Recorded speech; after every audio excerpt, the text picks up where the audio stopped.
Magandang umaga po kapamilya, ito po si Father J-Boy at tayo na po at magkapet pandasal. Ang tunay na pagkatao natin nakikita sa ating mga ginagawa at hindi lamang sa ating mga salita. Mas lumilinaw ang katotohanan kapag ang sinasabi natin nakikita itong sinasabuhay. Sa ating mga kaibigan, naniniwala tayo sa kanilang sinasabi dahil kilala natin sila. Nakasalang sa iba't ibang interpretasyon ang bawat kilos natin. Kaya kailangan din natin itong samahan ng salita. Ganito din si Jesus. Hindi naniniwala ang mga Hudyo sa Kanya dahil sarado na ang kanilang isipan. Kahit anong gawin ni Jesus, hindi sila mananalig sa Kanya. Bagaman ganito ang sistema natin sa ating pamahalaan, hindi dapat nating ibasura ang integridad.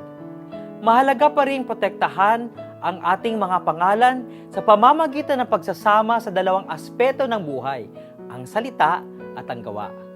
Sa panahon ng pagpipili ng magiging pinuno natin, naway seryosohin po natin ang ating kinabukasan. Paano ba tayo mamimili? Unang-una, tanggalin mo na ang mga kandidatong hindi mo talaga iboboto. Pangalawa, balikan ang kanilang mga ginawa bago pa inambisyon nila ang mas mataas na posisyon. Ikumpara ang bawat isa. At pangatlo, tingnan ang kanilang buong pagkatao sa pamamagitan ng pagsusubaybay sa kanilang pakikitungo sa iba. Manalangin po tayo na alalahanin isang pakikisabay sa buhay ng bansa ang pakikilahok sa halalan ng taong ito. At ito'y labis na mahalaga sa ating kinabukasan. Magandang umaga po.